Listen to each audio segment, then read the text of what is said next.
예, 안녕하세요. 저는 일부 개회식 사회를 맡게 된 한상호입니다.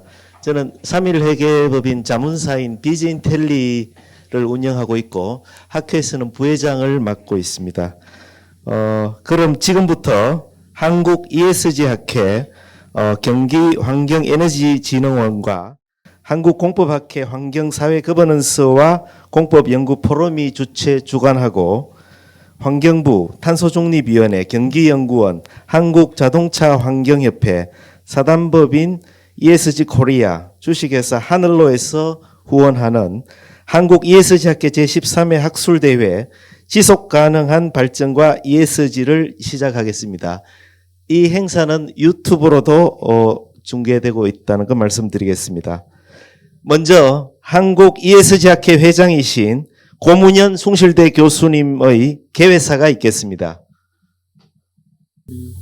자리에 앉아 계신 우리 조명래 전 장관님께서 학회를 만드신 창립 초대 회장이셔서 같이 해주셔서 감사드리고, 이렇게 2년 됐는데 예.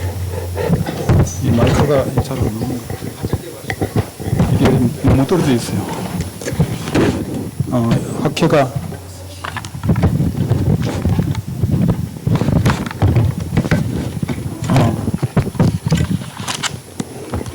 학회가 2년 됐는데 거의 20년 이상 된 것처럼 아주 급속도로 압축 성장을 하고 있는 학회, 한국의 경제 성장을 그대로 보여주는 학회 같은데요. 이렇게 귀한 자리에 여러분들이 와주셔서 감사드립니다. 아시다시피 빌 게이츠가 유명한 책 How to Avoid Climate Disaster라는 유명한 책을 2021년 2월 달에 전 세계에 동시 발간했는데, 그때 이 책은 한국어로 돼 있고 우리나라는 미국은 영어로, 일본은 일본어로 해서 전 세계 동시 발간, 같은 날 발간됐어요. 굉장히 의미 있는 책이었어. 그런데 이 책에서 뭐 아시듯이 오늘날 기후 변화가 기후 위기를 거쳐 이제는 기후 재앙이다. 클라이밋 디제스터라는 말.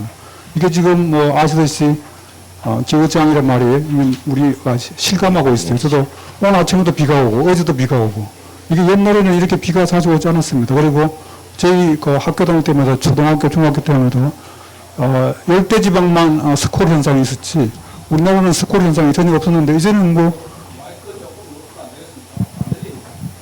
마이크가 잘못된 것 같아요. 제 목소리가 문제가 아니고 마이크가 잘못된 거예요. 이런 걸 죄송합니다. 체킹을 안 한 것 같아요.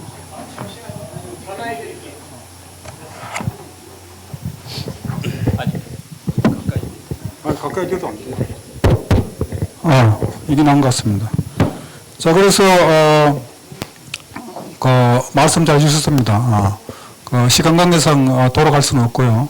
하여튼 왜냐하면 기후변화 같은 것은 비가역성이에요. 과거로 돌아갈 수 없습니다. 미래를 생각해서 옛날에 잘못한 것을 우리가 돌릴 수 있다면, 한 번도 기후 생각 안 하고 막 살다가 문제가 있으면 더 돌아가고 하면 되는데, 기후변화는 비가역성이 특성입니다. 그래서 할 수가 없다는 걸 마이크를 통해서 확인할 수 있었고요. 굉장히 중요한 기후재앙의 시대에 살고 있는데, 기후재앙의 시대에 오늘날 제일 중요한 문제가 지속가능 발전과 ESG입니다. 사실 굉장히 거대한 단문인데요. 이거 가지고 이거 오후 한나절이 아니고 한 달 내내 해도 할 주제가 많은 기후변화, 유엔의 지속가능 발전 관련해서 17개 목표가 있거든요. 아시다시피 그 17개 한 개씩마다 할 때마다 하루 해도 17일입니다, 기본이. 그런데 하루에 다 끝나지 않습니다, 각 아젠다마다.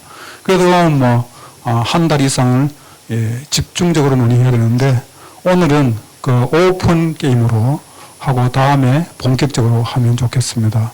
하여튼 이 ESG와 지속가능 발전의 관계에 대해서 아직도 정리가 안 된 것 같고, 앞으로 계속 논의해야 되는 중요한 이슈이기 때문에 오늘 이렇게 거대한 담론으로 우리가 학술대회를 하고, 다음에 좀 더 구체화된 주제 가지고 다시 기후변화, 지속가능 발전과 ESG를 조금 더 밀접하게 살펴보면 좋겠습니다. 특히 우리나라는 수출을 가지고 먹고 사는 OECD 경제 10대 강국이고 수출에서 제일 중요한 것 중에 하나가 환경 그리고 노동 문제인데요.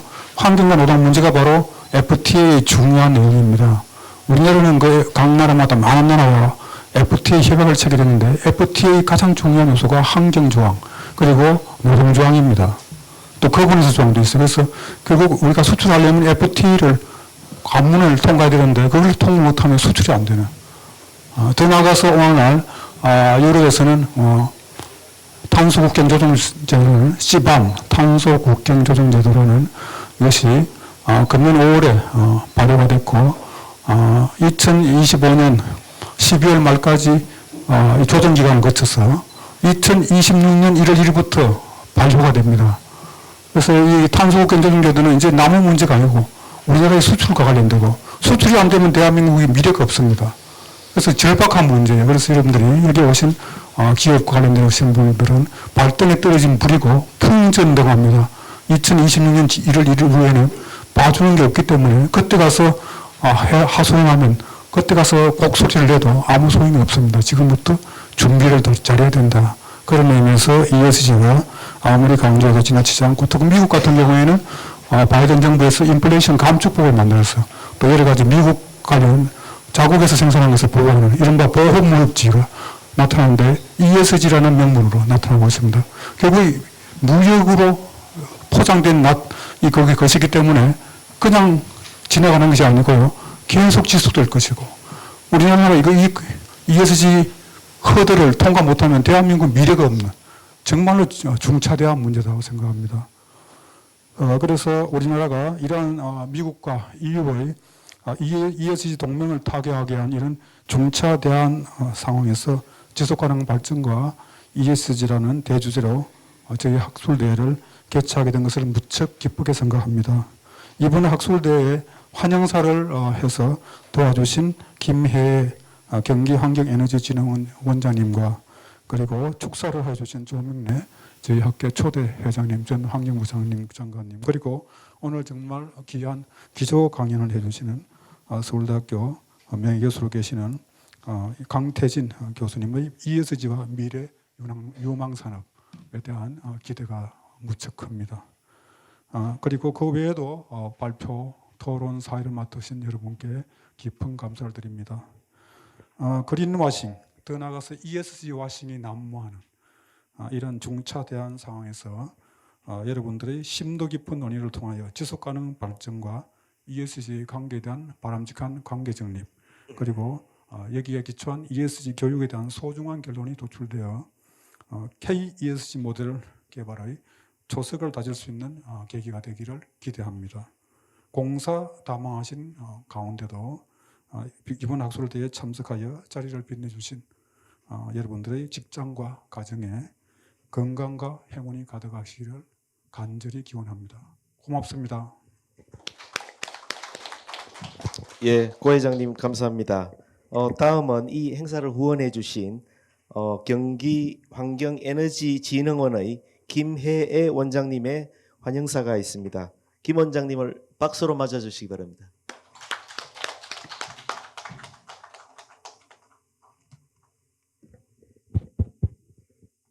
잘 들리시나요? 회장님 목소리가 작으신 게 맞는 것 같은데요. 네, 반갑습니다. 경기 환경에너지진흥원장으로 이제 부임한 지 2달이 채 안 됐습니다. 김혜라고 합니다. 인사 다시 드리겠습니다. 네, 오늘 이렇게 경기환경산업전에 같이 맞물려서 요 ESG 요즘 최대 관심사일 것 같은데요. ESG 학술 대회를 함께 개최해 주신 한국 ESG 학회 고문현 회장님 너무 감사드립니다. 그리고 오늘 제가 조금 일찍 나와서 아마 좋은 기조 강연을 못 들을 것 같은데 오늘 강태진 교수님 처음 뵀는데 네, 발표를 못 들어서 죄송하고 또 반갑습니다. 조명래 장관님은 제가 환경비서관 시절에 그 장관님을 하셔서 제가 또 굉장히 존경하고 많은 도움도 받고 상의를 드렸던 장관님이신데 오늘 또 축사를 이렇게 와서 해주셔서 네, 진심으로 감사드립니다. 그리고 오늘 뭐 경기연구원과 한국환경연구원 비롯해서 많은 또 기관에서 함께 토론도 해주시고 발표도 해주실 것 같은데요. 다시 한번 네, 깊은 감사를 드리겠습니다. 사실은 이 ESG가 서로 다른 분야들이 모여서 지속 가능성 향상을 평가하는 패러다임이라고 볼 수 있습니다. 그리고 또 경기환경산업전은 민과 관이 함께 모여서 상생을 목적으로 하는, 그리고 탄소 중립 시대에 지속 가능한 사회 발전을 목적으로 하는 그런 행사, 두 행사가 같이 이렇게 합쳐져서 시너지를 낼 수 있게 되어서 매우 뜻깊게 생각을 합니다. 뭐 ESG는 두말 하면 잔소리일 것 같습니다. 시쳇말로 우리 모두가 아는 것처럼 이제 기업들이 더 이상 재무적 지표만으로는 살아갈 수가 없고 성장할 수도 없다라는 걸 우리가 너무 많이 보고 있습니다. 탄소 중립 시대, 기후 위기 시대에 기업이 어떻게 환경에 대응을 하는 것이 도의적 측면뿐만 아니라 실제 무역 장벽으로 작동하고 있는 이 탄소 국경 제도를 비롯한 여러 가지 규제에 대응하기 위해서라도 탄소 중립 대응 그리고 ESG 경영은 굉장히 좀 절실한 핵심 요소라고 할 수 있을 것 같습니다. 우리나라도 올해 5월에 ESG 정책 협의회에서 ESG 평가 기관 가이던스를 공개하고요. 9월부터 시행을 합니다. ESG 평가가 기업 투자 유치에 영향을 미치게 된다라는 얘기인데요. 특히 경기도는 국내에서 가장 큰 규모의 환경에너지 산업 인프라를 보유한 대한민국 환경산업의 중심입니다. 인구가 지금 1,300만 명이 넘어섰고 에너지 소비량 그리고 자원 사용량 모든 것이 우리 대한민국의 25% 4분의 1 정도를 차지하고 있고 온실가스 배출도 가장 많은 광역 단위에서 가장 많은 양을 배출하고 있어서 사실은 경기도가 환경산업을 친환경으로 바꿔나가고 ESG 경영을 한다라는 거는 대한민국을 리드할 수 있는 굉장히 중요한 위치에 있다라고 생각을 합니다. 그 경기도의 지금 유일한 환경에너지 전문 기관이 저희 경기 환경에너지진흥원입니다. 그래서 아직은 진흥원이 모든 분야에서 ESG 컨설팅을 지원하고 있진 않습니다. 현재는 물 환경 분야에서 주로 지원을 하고 있고 해외 수출 역량을 위한 뭐 교육 과정 그리고 수출 기업을 위한 ESG 교육을 진행을 하고 있는데요. 지금 오늘부터 열리고 있는 환경산업전을 포함해서 경기도의 그 중소기업들 특히 기업들이 ESG 대응 역량을 강화할 수 있도록 진흥원이 분야의 지원을 더욱 확대할 수 있도록 노력을 하겠습니다. 특히 김동연 지사님은 지금 기후도지사를 표방을 하셨고 중앙정부는 환경 쪽에 예산을 대폭 줄이겠다고 하지만 경기도는 지금 예산을 더 늘리겠다 이런 기조에 있기 때문에 저 경기도가 좀 많은 일들을 할 수 있지 않을까 싶습니다. 오늘 이렇게 다양한 분야의 전문가분들이 모여서 ESG에 관한 다양한 사례 그리고 의견을 나누는 이런 학술 대회가 경기도의 중소기업까지 ESG 경영의 시급성 그리고 중요성을 알리는 시작, 그 발판이 되기를 바라마지 않습니다. 우리들의 이런 집단 지성이 새로운 아이디어와 통찰력의 디딤돌이 되기를 바라면서요. 오늘 이 자리에 함께한 모든 분들께 다시 한번 감사와 환영의 인사를 드립니다. 그리고 제가 조금 일찍 다른 행사 때문에 뜨게 돼서 죄송하다는 말씀드리고요. 오신 분들 학술대회 끝나고 3일간 열리고 있는 산업전에도 꼭 한번 방문해 주셔서 또 격려하시고 많은 나눔해 주시면 좋겠습니다. 네, 감사합니다. 네, 김혜 원장님 환영사 감사드립니다. 다음은 제18대 환경부 장관과 한국 ESG 학회 초대 회장을 역임하신 조명래 당국대 석좌 교수님께서 축사를 해 주시겠습니다. 박수로 맞아 주시기 바랍니다.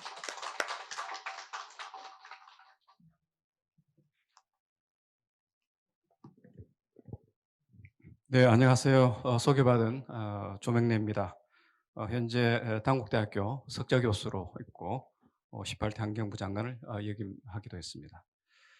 오늘 환경부 등이 후원하고 우리 ESG 학회, 경기환경에너지진흥원 등이 주관 주최하는 지속 가능한 발전과 ESG라는 주제의 학술대회 개최를 진심으로 축하드립니다.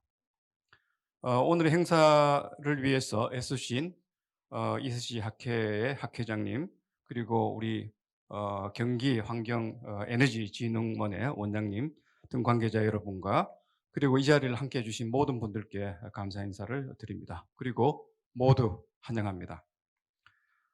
뜻깊은 행사의 축사를 맡게 된 저 또한 기쁘고 영광스럽게 생각합니다.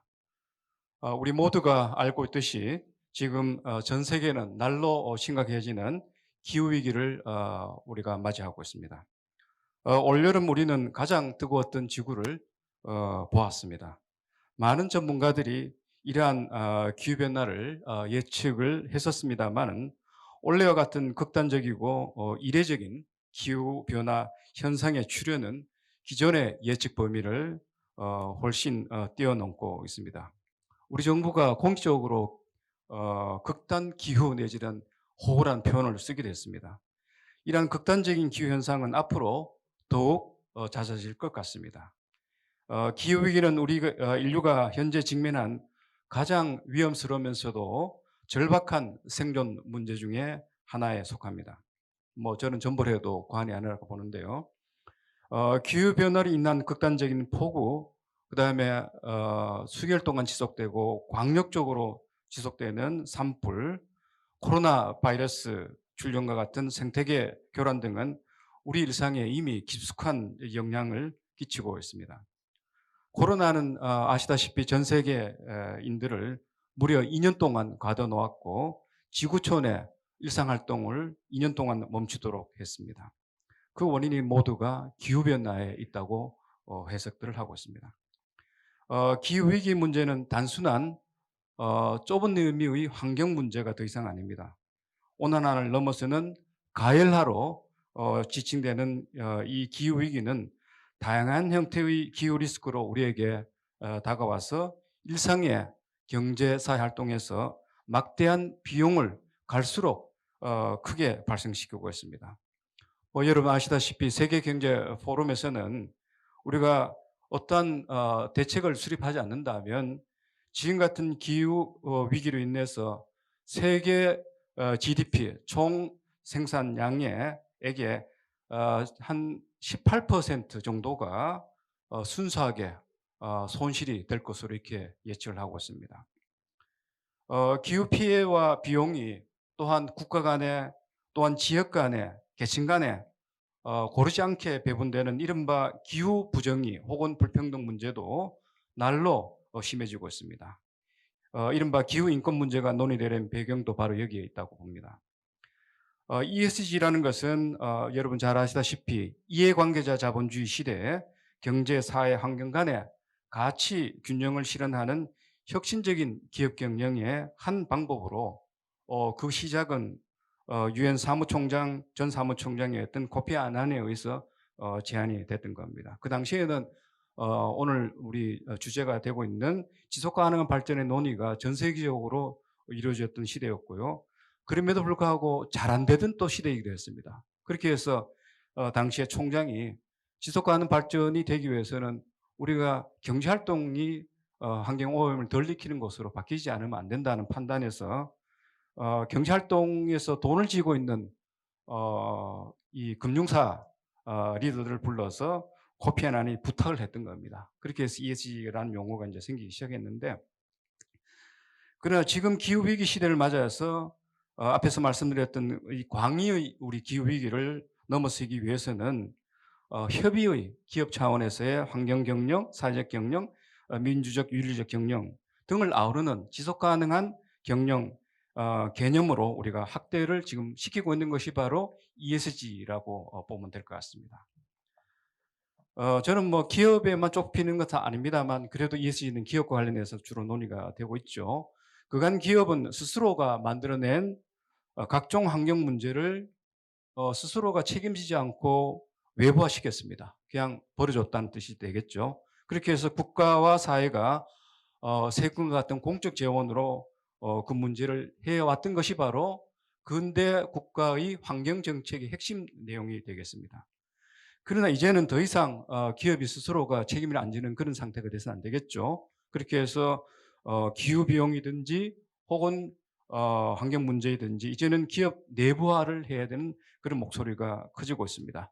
공유주의의 비극이라는 것이 더 이상 지속돼서는 안 된다는 그런 뜻이기도 하고요.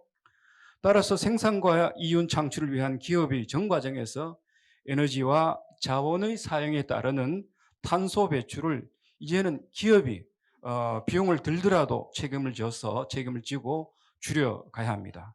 그렇게 하지 않는다면 기후 리스크의 확장된 형태로서 사회 경제적 리스크로 인한 기업의 재무적 이익의 축소가 급격하게 이루어질 것으로 많은 전문가들은 예측을 하고 있습니다.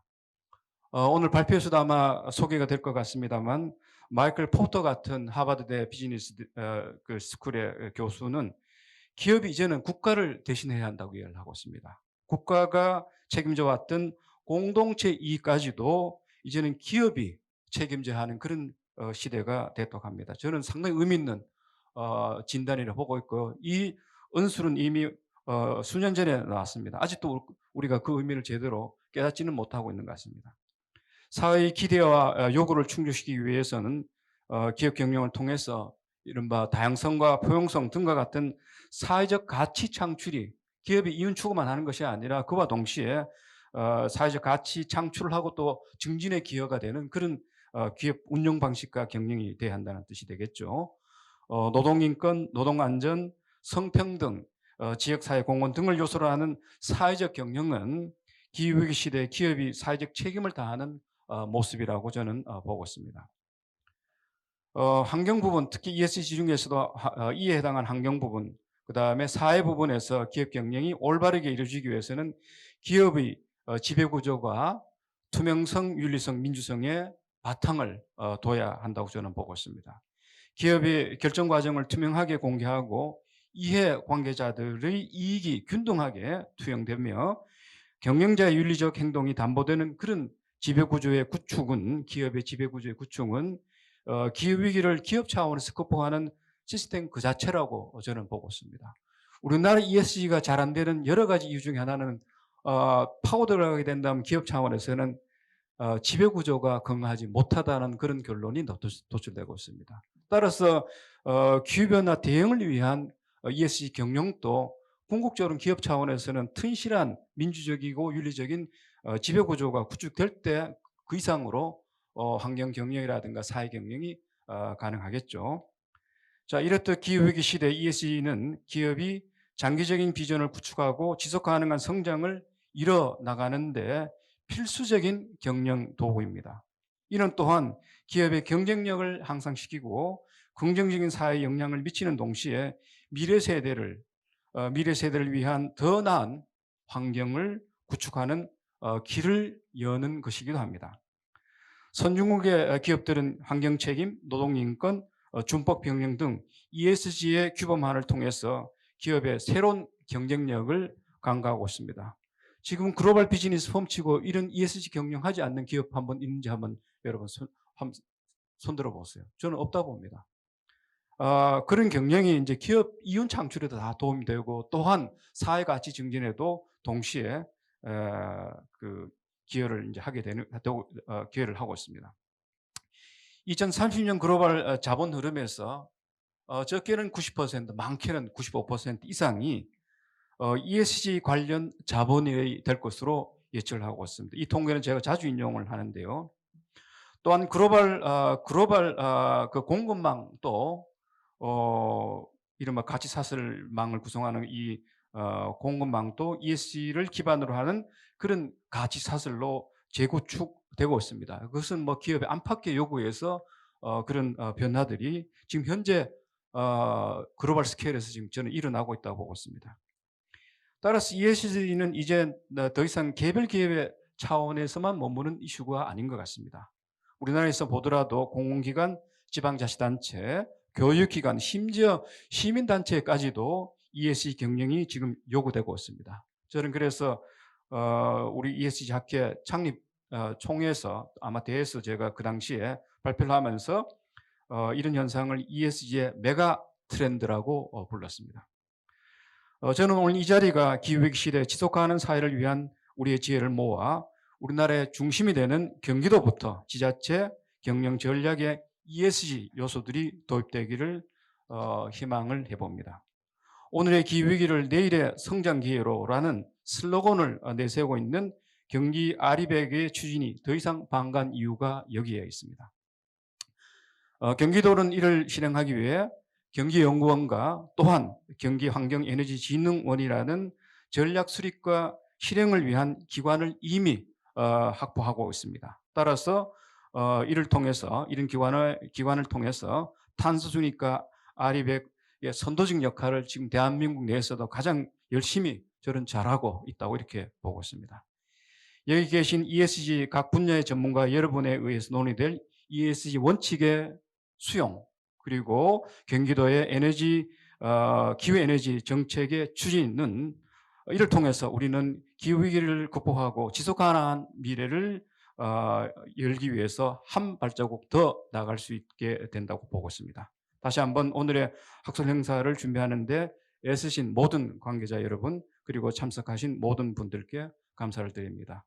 오늘의 행사가 경기도, 나아가 대한민국의 탄소중립을 위한 연대와 협력의 장을 여는 그런 소중한 장이 되기를 진심으로 기대를 합니다. 감사합니다. 예, 조명래 장관님 귀한 축사 말씀 감사드립니다. 다음은 기조 강연 순서입니다. 사진. 예, 잠시 순서를 바꿔서 사진부터 먼저 촬영하고 기조 강연 진행하도록 하겠습니다. 모두 앞으로 나와 주시면 감사하겠습니다.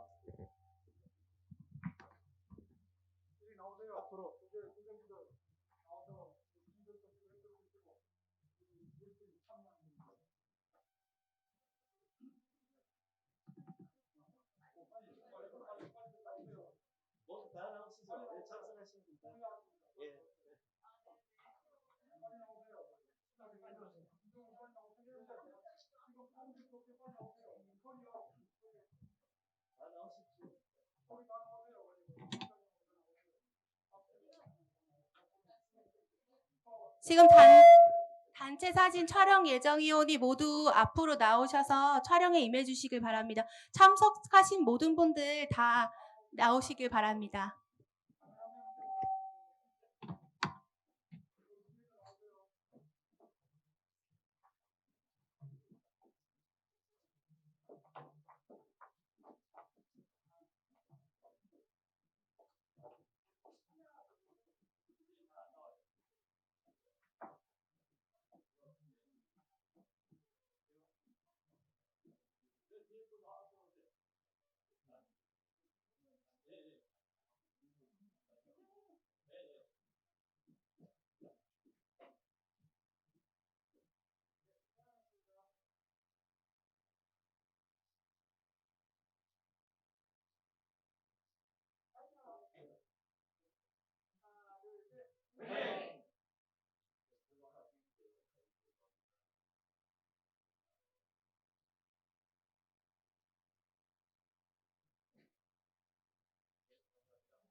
네, 이어서 바로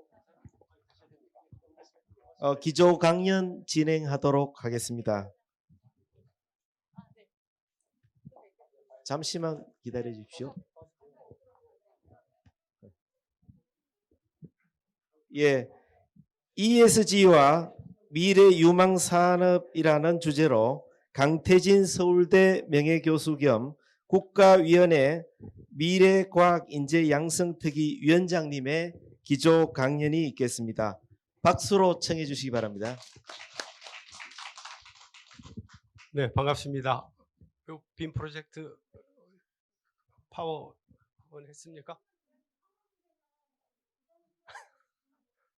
네, 제가 오늘 말씀드리고 싶은 것은 과연 우리 산업이 ESG가 제대로 준비되어 있느냐, 또 미래에 이런 그 외부로부터 ESG라는 그런 또 다른 우리에게 굴레를 줬는데, 이 굴레를 우리가 굴레로 생각할 것이냐, 아니면 이걸 잘 우리가 소화하고 미래지향적으로 만들어서 우리 어떤 경쟁력의 한 도구로 쓸 것이냐, 이런 문제들을 여러분과 같이 생각하고 또 토의하고 싶은 내용으로 말씀드리도록 하겠습니다.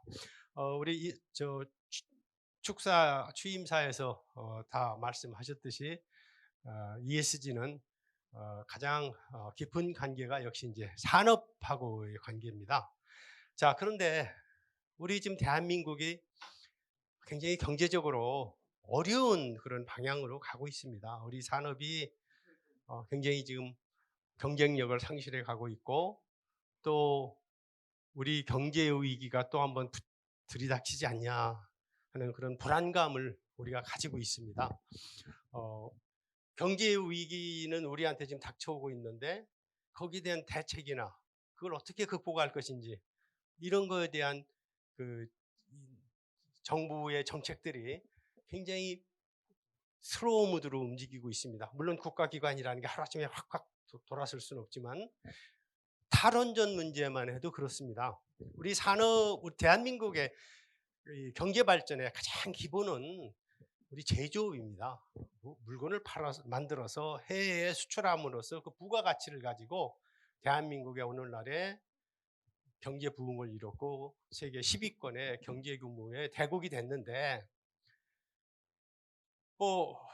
이 가장 그 중요하다는 에너지 문제조차도 우리가 탈원전이 우리 산업에 얼마만큼의 경쟁력을 갉아먹냐, 우리 국민이 얼마만큼의 부담을 해서 탈원전의 기본 기조를 우리가 유지할 수 있냐, 이런 거에 대한 과학적인 데이터를 가지고 얘기하지 않고 이념적으로 얘기하기 때문에 이게 동의가 안 됩니다. 내가 계속 탈원전을 주장하다가 상대편이 탈원전을 얘기하면 반대를 해요. 그 다음에는. 이게 우리의 실정이에요. 본인들이 잔뜩 주장해놓고 상대편이 이제 그걸 하자 하면은 그건 또 반대하는, 우리가 이런 식의 있었기 때문에. 잠깐만요. 요거 제대로 좀. 왜 이렇게 놓고 가죠?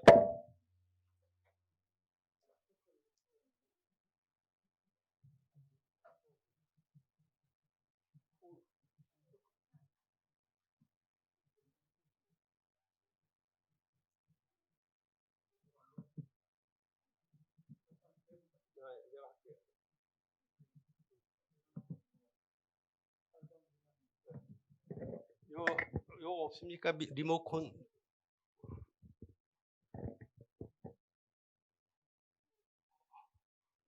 이것도 없는가 봐요.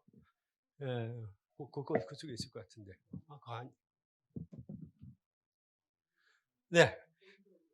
그러니까 포인트도 있고 리모컨 컨트롤도 있으면 좋겠는데 그게 없네요. 네. 자, 그러면은 우리 한번 같이 여러분들 생각을 좀 저하고 좀 한번 같이 해보시죠. 지속 가능한 성장에 대해서 중요성이 굉장히 중요시 되는데, 옛날에는 기업은 잘만 기업이 성장을 하면 됐는데, 이제 또 우리 사회도 경제 성장을 계속 이루어야 되는데, 소위 그 성장만 해서는 안 된다. 그래서 성장도 더티 성장, 더티 그로스가 있고 헬시 그로스로 구별하는 이런 세상이 왔어요 지금. 그래서 그런 성장은 더 안 해도 된다는 그런 이제 얘기를 하시는 분도 우리 주위에 있잖아요. 그 다음에 뭐 우리가 디지털 전환이나 녹색 전환, 이거 뭐 우리가 다 지나가야 할 커다란 우리 짐이고, 또 하나는 무엇보다도 비즈니스나 경제의 원리가 경제 원칙이나 시장 논리에 의해서 돌아가지 않고 정치가 우선해요. 정치가 앞서는 경제는 발전의 한계가 있는 거죠. 그것이 우리가 지금 어쩔 수 없이 받아들여. 이것이 대한민국뿐만이 아니고 세계에서 미국도 지금 그런 식으로, 특히 트럼프는 아주 대외적으로 이런 것들을 전 세계에 대해서 했기 때문에 우리가 참 새로운 그런 이런 가치관의 혼란을 가져올 정도의 그런 혼란을 만들었고요. 그러다 보니까 자원이나 기술이나 정보를 다 무기화해서 그 무기로 사는 그런 시장이 됐습니다. 그리고 지난 30년간 세계는 글로벌화됐어요. 세계화돼서 소위 글로벌라이즈 된 것을 이제 디글로벌라이즈, 거꾸로 로컬 서프라이 체인 만들어라, 뭐 해라, 소위 디글로벌라이제이션을 얘기하고 있단 말이에요. 그러다 보니까 정말 비즈니스나 제조업 하기가 굉장히 어려운 세상이 됐어요. 그것이 우리 몸으로 법률적으로 다가오는 것이 소위 유럽의 CBAM이라고 부르죠. 탄소 국경세. 그 다음에 그 소위 이제 미국 탄소 국경세를 그대로 흉내낸 게 미국의 Clean Competition Act 해가지고 유럽의 탄소세를 그대로 흉내내서 그 일정 기준을 맞추지 않는 기업의 상품에 대해서는 뭐 톤당 55불에 관세를 때리겠다. 뭐 이런 식의 그들을 하고 있단 말이에요. 거기에 우리 기업하는 사람의 입장은 또 ESG라는 이게 어찌 보면은 참 당장은 부담으로 오는 이런 이제 우리가 세계를 살고 있는 것이죠. 근데 지금 아까 말씀드린 대로 대한민국은 굉장히 어렵습니다. 가계빚이 OECD 국가 중에서 우리 가계빚이 그 국가의 GDP보다 높은 유일한 나라가 대한민국입니다. 현재 굉장히 경제 체질이 지난 10여 년간 경쟁력을 계속 떨어뜨렸고 가계부채, 정부 부채, 재정을 파퓰리즘적인 그런 재정 투입을 많이 했기 때문에 재정도 아주 우리 건실한 나라에서 문제가 됐고 여러 가지 구조적인 IMF 때는 우리가 기초 체력이 튼튼했는데 지금은 기초 체력을 다 상실했는데 경제의 위기가 오니까 정말 더 어려운 것이죠. 그래서 올해 경제 성장률을 IMF는 또 떨어뜨려서 처음에는 3%, 2점 몇 프로 한다고 그랬잖아요. 그러다가 결국은 1.4%로 또 낮췄고 근데 세계는 3%대의 성장을 하고 있어요. 2030년대 되면 우리는 0%대의 경제 성장률을 할 거다. 이렇게 예측을 하고 있어요. 우리가 어떤 특별한 개혁을 해서 특별한 대한민국이 개조를 해서 리셋을 해서 출발하지 않는 한 우리는 이렇게 갈 거다. 지금 그렇게 얘기하고 있습니다. 그러다 보니까 소위 이제 저성장 속에서 양극화가 벌어지고 있는데 재미있는 사실은 경제가 굉장히 빠르게 성장을 하면 거기에 사회는 경제적으로 더 양극화가 더 벌어집니다. 그런데 경제가 꼬꾸라져서 경제가 후퇴를 하면은 더 우리가 양극화가 더 심화가 되고 고통받는 사람들은 갖지 않은 일반 서민이 더 고통이 가진 자보다도 많이 되는 그런 세상입니다. 그것이 역사가 증명을 해주고 있어요. 미국의 경제를 보면 대한민국은 우리 80년대 9%의 성장을 했는데 미국은 2%의 2점 몇 프로 항상 2, 3%의 경제 성장을 지난 100년간 해왔어요. 전혀 변화가 없어요. 100년간. 자, 그것이 결국은 보니까 빈부격차를 줄이고 사회의 소위 미들 클래스를 든든하게 만드는 아주 좋은 경제다 하는 것이 역사가 지난 100년 증명을 해줬습니다. 그래서 우리도 어떻게 하면은 우리가 가지고 있는 잠재 성장력을 다 맞춰서 경제를 성장시키냐 하는 게 우리들의 지금으로서는 과제입니다. 그런데 그렇다면은 대한민국은 제조업 국가였는데 제조업 경쟁력이 5위였다가 7위로 추락했어요. 왜 그러냐 뒤에 가서 다시 한번 설명드리겠습니다. 올해 현재까지 무역정자가 252억 불에 지난달까지 통계 나온 거 대한민국 최신 총계 보면 252억 불이에요. 작년에 478억 불의 적자를 냈고 올해 또다시 500억 불의 적자를 내면은 아직은 경상수지가 그래도 흑자를 유지해 주는데 이게 어떤 외부의 충격이 하나라도 있으면 그것이 증폭돼서 어떤 형태로 우리한테 몰아닥칠지 모르는 이런 상황이다. 그래서 지금 우리 국가는 사실 여야 없이 행정부, 국회 없이 이와 같은 것들을 어떻게 타개하고 대한민국을 더 발전시킬 수 있는 나라로 갈 것인지를 놓고 같이 머리를 맞대고 우리가 나가야 되는데 이런 서로 진영 논리에 갇혀서 아무리 좋은 정책도 우리 진영 논리에 묻히는 그런 경우가 많이 있는 경우죠. 자, 그렇다면은 우리 인구 감소가 가장 큰 거 아니냐, 이와 같은 것에 가장 그 원인이 인구 감소냐? 아닙니다. 오늘날까지 우리 생산 가능 인구는 하나도 안 줄었어요. 우리 경제 성장이 지금 1.4%로 추락하는데 우리 실제 그 통계를 보시면 하나도 안 줄었어요.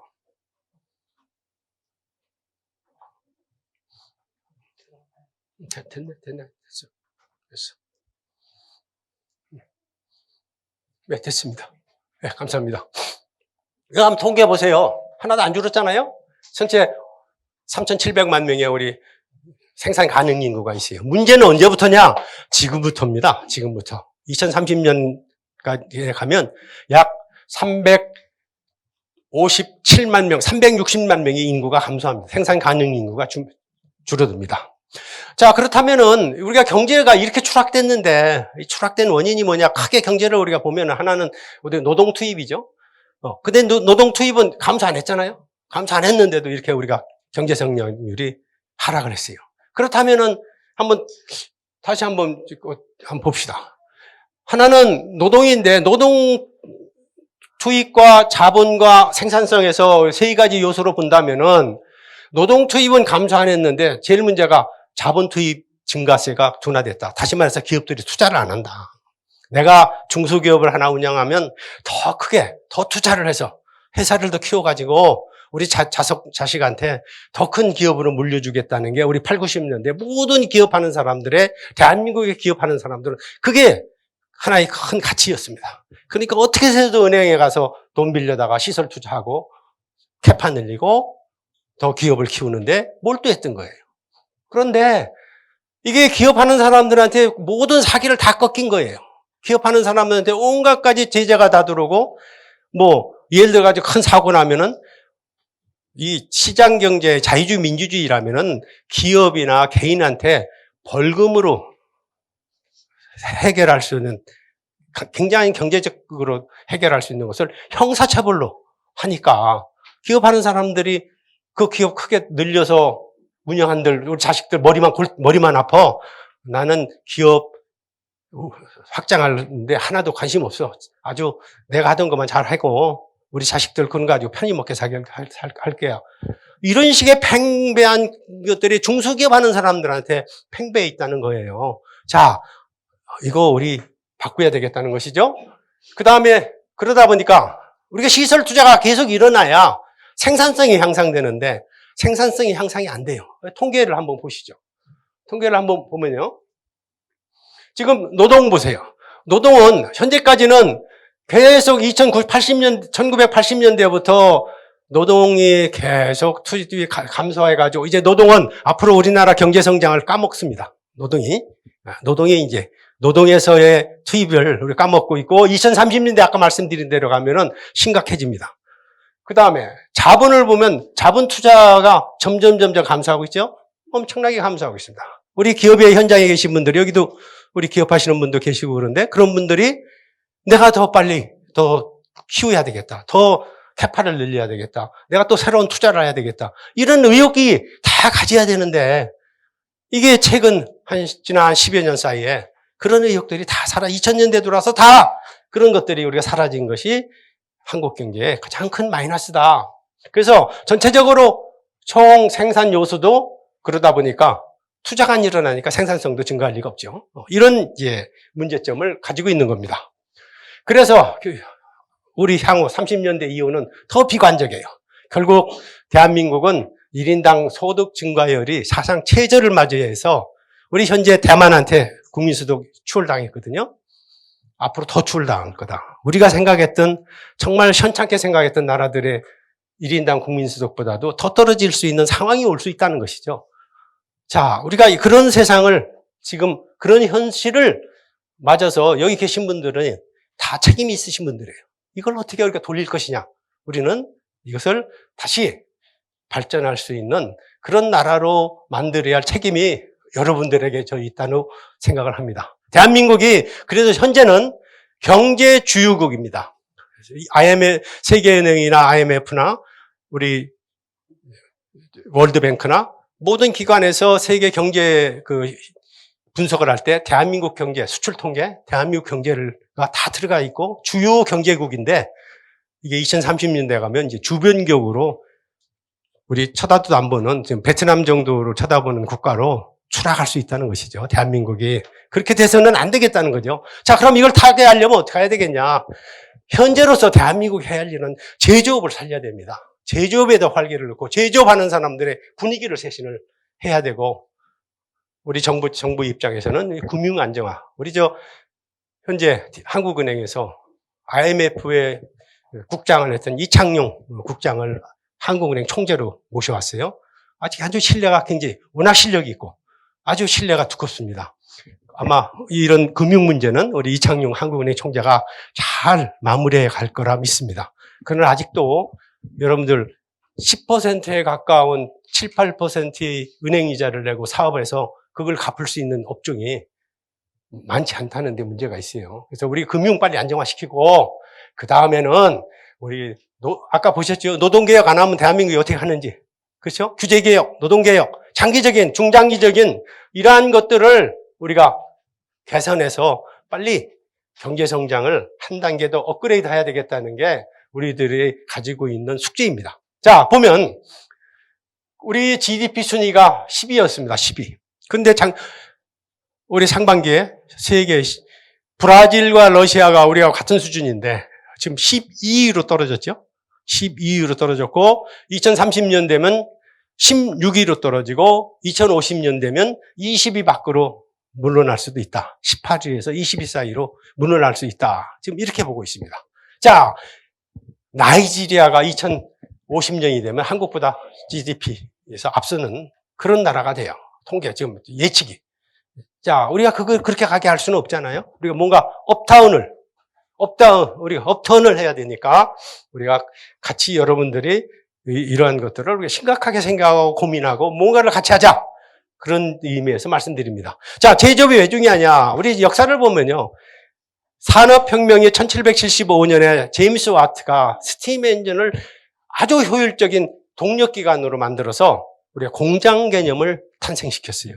공장 개념의 탄생은 인간의 생산성을 궁극적으로는 단번에 200배를 증가시키지 않았지만 역사적으로 우리가 계산을 해보면 산업혁명이 인간의 생산성을 거의 200배를 향상을 시켰어요.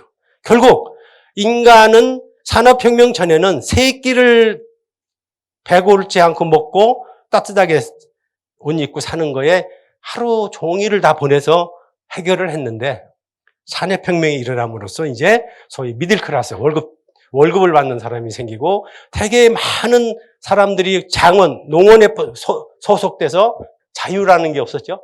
자유라는 게 없이 살았는데 결국 산업혁명이라는 게 이런 월급쟁이, 우리 소위 소득을 매월 받을 수 있는, 혹은 매주 받을 수 있는 이런 계층을 만듦으로 해서 소위 시민사회를 만드는 기초를 닦았던 것이죠. 자, 그것이 우리 소위 이제 경제력인데 산업혁명 전에는 세계에서 어디가 제일 경제력이 높았냐? 청나라입니다. 보세요. 이게 빨간 게 이게 중국이에요. 이게 미국이고 산업혁명 전에는 영국이 차지하는 포션이 청나라하고는 비교가 안 됐어요.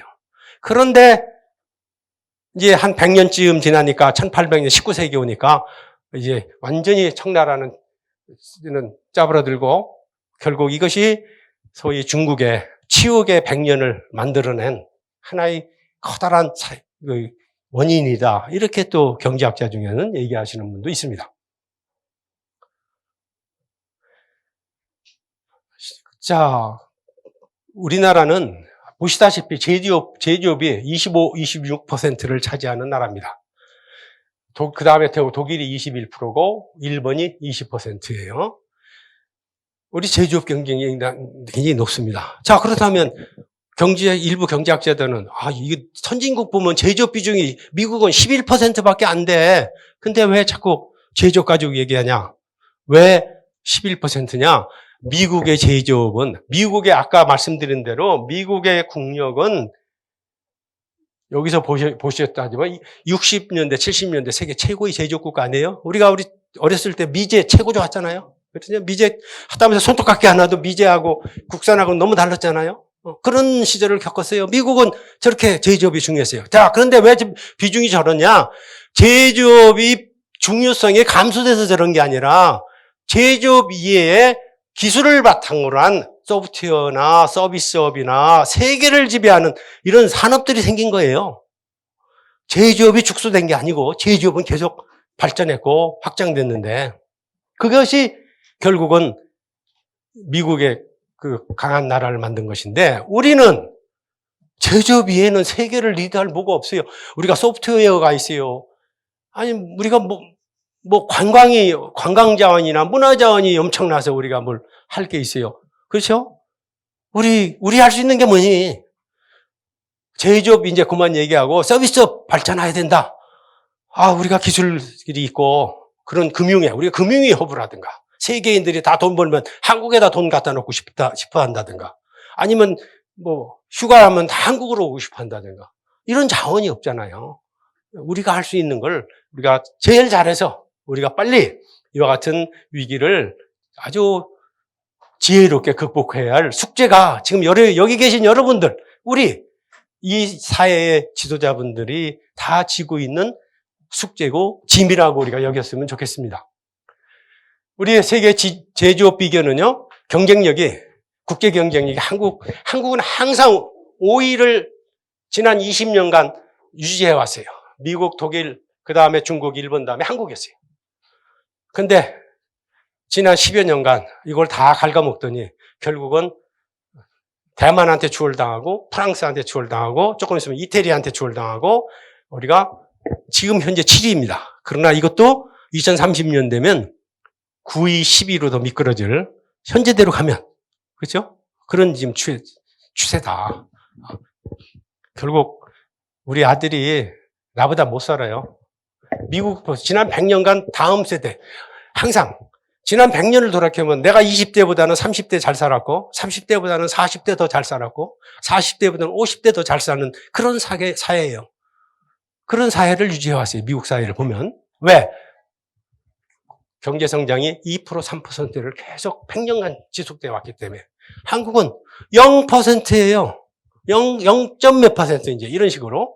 그러면 어떻게 되겠어요? 우리 자손이 우리보다 잘 살겠어요? 아니죠? 네. 이런 우리가 문제점을 안고 있다. 자, 그런 것들을 우리가. 그럼 제조업을 위해서 각 나라들이 어떻게 하고 있냐? 하나만 말씀드릴게요. 이 구마모토의 TSMC 아시죠? 대만의 시스템 반도체 회사죠.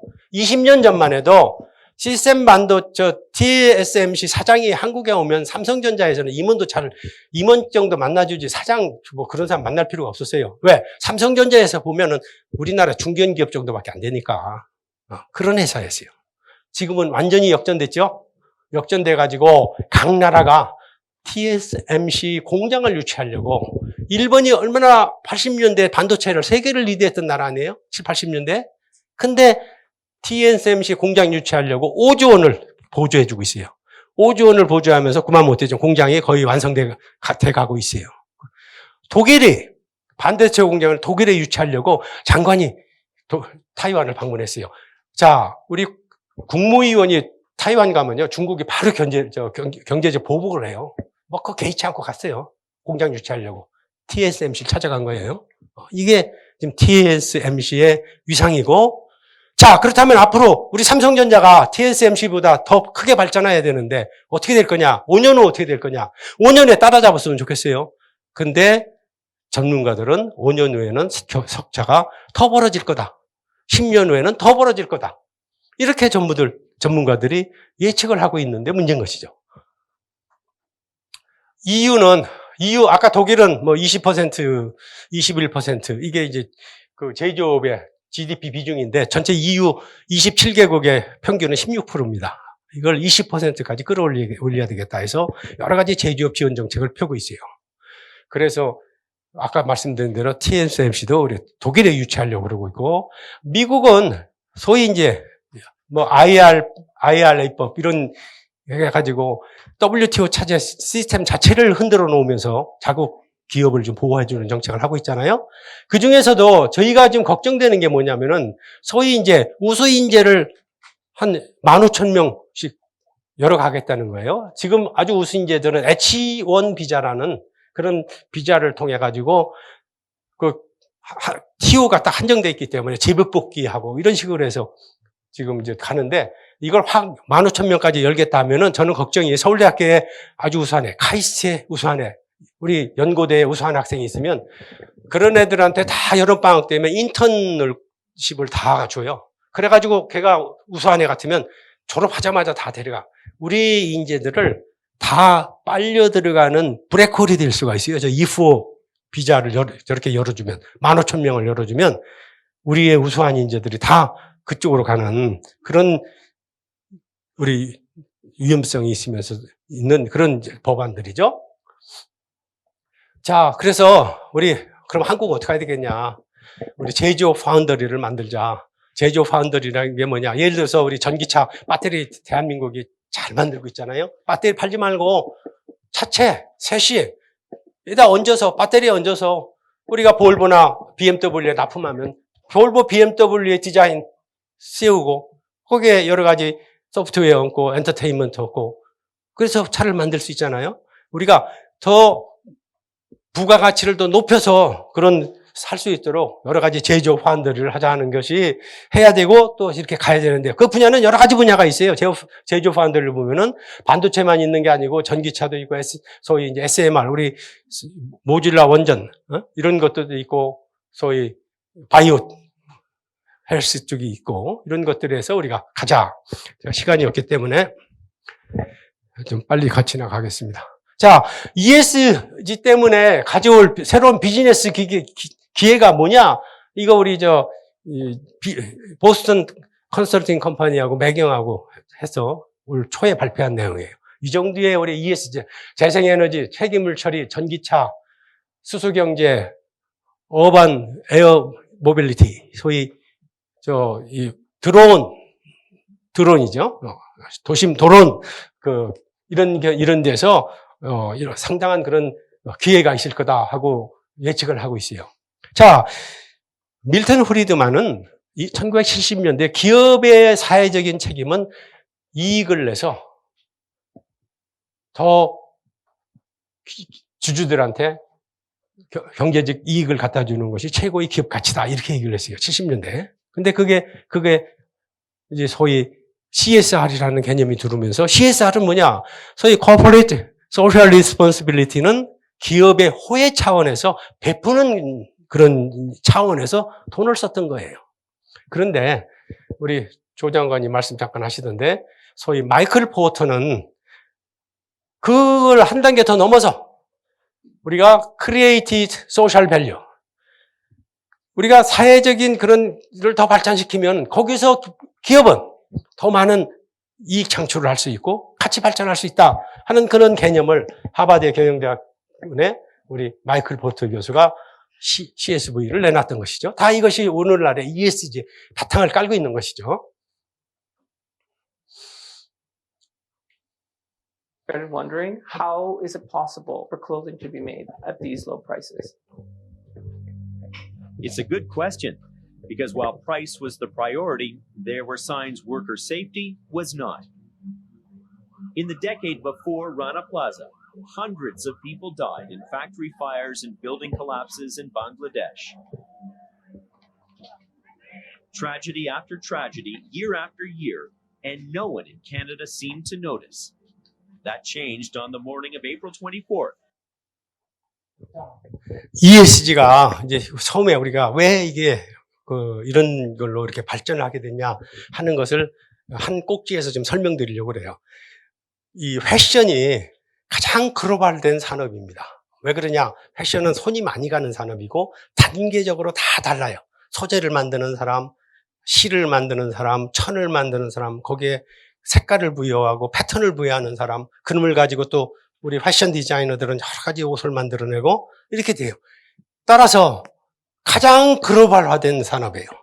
다시 말해서 글로벌라이제이션의 가장 호혜를 받은, 가장 혜택을 받은 분야가 뭐냐? 패션 분야예요.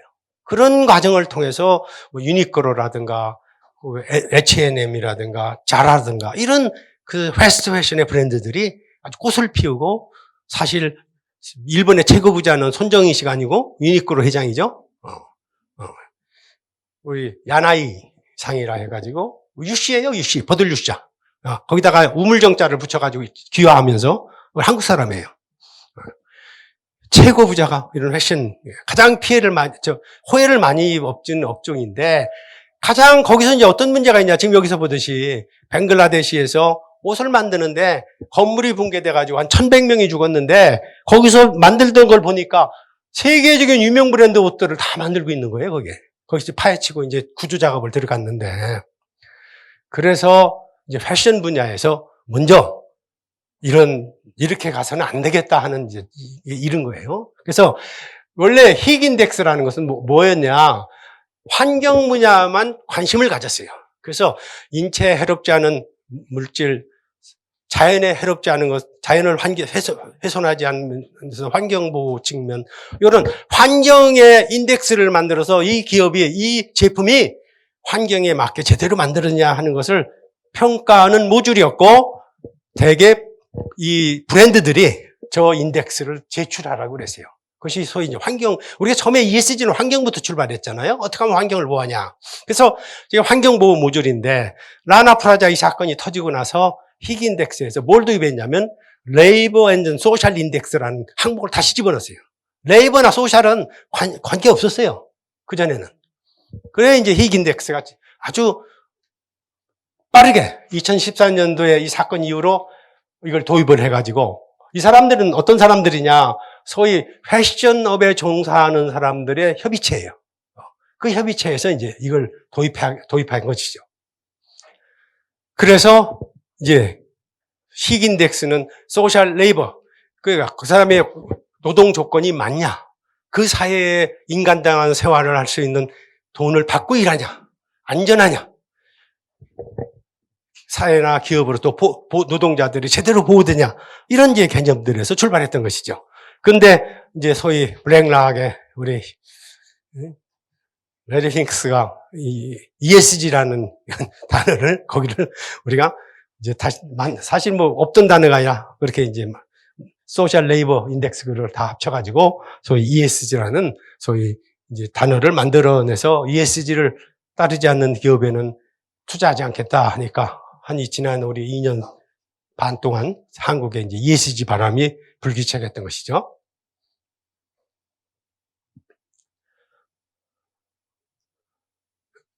자, 그래서 실질적으로 이와 같은 것들이 이제 기업 경영에서 보면은 결국은 우리가 인권이나 인권 침해나 아동 노동 이런 것들이 이제 근절되는 것이죠. 그 가장 대표적인 것이 이제 인권 침해는 지금 중국의 신장 위구르 지역에서 강제 노동한다. 그 지역에서 생산된 어떤 것도 미국에서는 다 수입 금지하고 있고, 또 우즈베키스탄에서는 면허 처리되면요, 전 중고등학생까지 다 동원해가지고 목화를 땄어요. 왜 따는 시간이 딱 정해져 있으니까. 그 노동자 가지고 안 됐잖아요. 저도요, 어렸을 때 시골에서 농사철 되면 모내기 가서 저희가 학생 때 모내기도 했어요. 그 똑같은 거죠. 우리 모내기 도와주는 거나, 우리 학생들 동원해가지고 면허 채취하는 거나. 근데 그걸 이제 아동 노동이다 해가지고 엠바고를 걸은 거죠. 그래가지고 우즈베키스탄이 이제 세계 시장에 면허를 팔아먹지 못하는 그런 일들이 있었던 것이고, 특히 최근에는 BMW에서 소위 글로벌 서프라이 체인의 실사, 소위 듀 딜리전스 실사, 글로벌 서프라이 체인을 실사를 해가지고 108개의 협력사를 ESG를 지키지 않는다 해가지고 관계를 단절시켰어요. 그런 일들이 지금 이제 벌어지고 있는 것이죠. 자, 그렇다면은 우리가 ESG의 기본적인 가치의 뿌리가 어디 있느냐 한번 우리 생각해 봐야 되죠. 왜 갑자기 이게 ESG가 툭 튀어나온 게 아니잖아요. 레리 핑크스가 브레이크락이 그렇게 얘기한다고 해서 ESG가 떨어지는 게 아니니까. 네. 그래서 결국 ESG가 추구하는 가치는 뭐냐? 자연은 인간이 인간답게 사는 터전이다. 결국은 이제 자연을 보호해야 된다. 그런 이제 뜻으로서 얘기하는 것이고, 그렇다면 그치 에코 프렌들리라는 단어를 우리 많이 썼는데, 에코 프렌들리라는 뜻이 뭐냐? 결국 가만히 보니까 자연 그 자체를 우리가 보호하기 위해서 에코 프렌들리 합니까? 그것도 인간 이기주의예요. 장기적으로 보면은 우리가 자연을 보호하자. 자연을 훼손하지 말자. 인간이 타는 터전이니까 그것도 장기적인 관점에서 보면 인간 경제주의다. 인간 중심의 경제주의다 하는 것이죠. 결국 ESG가 차지하는 가치의 뿌리는 어디서 나오냐? 인간적 가치에 초점을 둔, 즉 경영을 인간다움의 차원으로 승화시키는 것이 ESG다 하는 얘기죠. 그래서 인간다움의 가치를 실현하고 인간다움을 증진시키는 경영을 하자 하는 것이 ESG의 우리 뿌리라. 이렇게 우리가 생각을 하자는 것이죠. 인간다움이라는 것은 또 뭐냐? 우리 소위 자유, 평등, 자립이다. 근데 자유를 줬더니 자유는 너무나도 인간 사이에 약육강식의 양극화를 너무 많이 초래한다. 그거 가지고 안 되겠다. 평등을 해야 되겠다. 평등 개념을. 자, 그렇다면 평등을 좋은데 자유를 희생시켜야 사회적 강제력에 의해서만이 실현이 가능한데 이것도 그렇게 무조건 국가 권력이 혹은 어떤 이 금융 세력이나 어떤 세력이 할 수 있는 게 아니고 결국은 그 강제도 인간의 본질적 자유를 희생시키지 않는 범위 내에서 이루어져야 된다는 것이죠. 사회주의 정책 가지고는 절대로 우리 이런 인간다운 삶을 만들 수 없다는 것이죠. 결국 인간은 자립을 해야만이 자유를 자기가 가질 수 있는 그런 이제 것이다. 그래서 결국은 인간적인 공영의 사회, 인간적 가치를 실현하는 사회가 ESG의 우리 철학이다라고 얘기를 할 수 있겠습니다. 기본적으로 이 얘기는 칸트가 다 한 얘기예요. 칸트가 18세기에 칸트가 정언명령이죠. 정언명에서 사람을 수단이 아니라 목적으로 대해라. 사람을 절대로 수단으로 여겨서 당신의 목적에 경제적인 이익을 추구하는 데 쓰지 마라. 이런 얘기죠. 결국은 이것이 칸트가 얘기한 그 윤리사회를 실현하는 그런 우리 개념이 ESG의 뿌리다. 이렇게 말씀드릴 수 있겠습니다. 제가 그래서 그런 한번 윤리사회로 가는 길이 뭐냐. 그런 칼럼을 쓴 적이 있습니다. 매경 들어가셔서 윤리사회로 가는 길, 제 이름을 치시고 칼럼을 보시면 한번 요 개념을 제가 정리해서 칼럼에 제가 썼습니다. 자, 시간이 됐네요. 환경 얘기를 더 좀 하고 싶은데요. 네? 좀 더 해도 돼요? 우리 지금 저 사회자가 나와 서 있는데. 환경 얘기 잠깐만 하겠습니다. 하나만. 예. 제가 여기 또 잠깐 좀 보시죠. I just want to say one word to you. Just one word. Yes, sir. Are you listening? Yes, sir. Plastics. 자, 하버드 대학을 이게 그레듀에이트. There's a great future in plastics. Think about it. 넘어가겠습니다.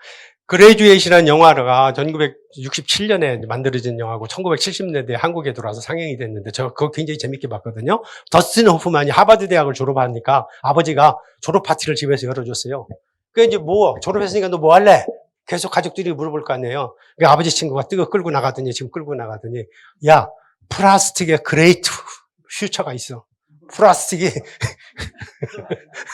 미래 영화에서 그때 소위 이제 타파와이어가 나오고 동네 가면 아줌마들 모아놓고 이제 얘 그릇이 전부 무거운 철제 아니면 이제 세라믹이었는데 가벼운 플라스틱 밥 공기가 나오고 그릇이 나와서 파티를 하고 돌아다녔어요. 동네마다. 이게 이제 플라스틱 시대를 열은 거거든요. 자, 그랬는데 이게 플라스틱 공해가 지금 심각해져요. 왜? 너무나도 안정되고 그게 분해되는데 300년이 걸리고 100년이 걸리고 하기 때문에 이게 이제 공해 물질로 다가온 거예요. 자, 이거 해결해야 되잖아요. 그렇죠? 환경 문제. 해결할 수 있는 방법이 얼마든지 있어요. 재활용도 해야 되죠. 재활용. 이거 다 이런 것도 모아가지고 이놈을 실로 만들어서 옷을 만들어도 되고, 이놈을 다시 병을 만들어서 옷을 만들어도 있고. 자, 이 재활용을 하는데, 여러분, 이 재활용하면 신재하고 재활용하면 어떻게 되겠어요? 성능이 뚝 떨어지잖아요? 이거 한 번 하고 나서 또 할 수 있어요? 못해요. 떨어져서. 그렇죠? 한계가 있어요. 그럼 어떻게 해야 돼요? 출구가 있어야 되잖아요. 이걸 가장 환경적으로 처리하는 출구. 출구가 뭐냐? 가장 출구가 확실한 것은 이걸 화학적으로 해분해야 하는 거예요. 그래서 원래 예를 들어서 페트를 예를 들면, 폴리에스테를 예를 들면 에틸렌 글라이콜하고 테레프살릭 애시드를 축합 반응을 시켜가지고 고분자를 만들어서 폴리에스테라는 것을 페트를 만들었는데, 그걸 원래의 물질로 다시 해중합시키네요. 화학적으로. 그러면 화학적으로 원래의 원료가 생겼으니까 또다시 중합해도 완벽한 성능이 안 떨어지는 게 만들 수 있잖아요. 이건 무한히 돌릴 수가 있어요. 자, 문제는 뭐냐? 신재를 만든 것보다도 훨씬 더 에너지를 더 많이 써요. 돈도 더 많이 들어요. 소위 그린와싱이라 해도 과언이 아니죠. 그린와싱이에요. 엄밀히 얘기하면. 이거 해야 되겠어요? 아니죠. 아니죠. 근데 이것도 해요. 왜? 마켓이 그걸 요구해요. 비록 50% 더 비싸고 2배를 주고 사더라도 우리는 환경에 이렇게 잘하는 기업이야. 기업 이미지를 위해서 막 사다가 이거 쓰고 있어요. 그러니까 이걸 하고 있는 거예요, 지금. 그래서 제가 우리 의성에 플라스틱 쓰레기 산이 사회적 문제가 되고 세계적 망신을 했을 때 이거 그대로 시멘트 회사에 보내라. 시멘트에서 타이어 완전히 타이어가 우리 완전히 이게 저 옛날에 시골에 설날이나 추석 때 가면은 논밭에 굴러다니던 거예요. 요새는 찾을 수가 없어요. 왜? 시멘트 회사 갖다 주면 이게 좋은 연료거든요. 석탄을 대체하는 연료예요. 그러니까 재화가 됐잖아요. 그거 사다 써요. 그러니까 다 그 주워다가 파는 거예요. 우리 폐지 줬듯이 이게 재화가 되니까. 플라스틱도 재화다. 플라스틱이요. 발열량이 더 좋아요. 석탄보다도.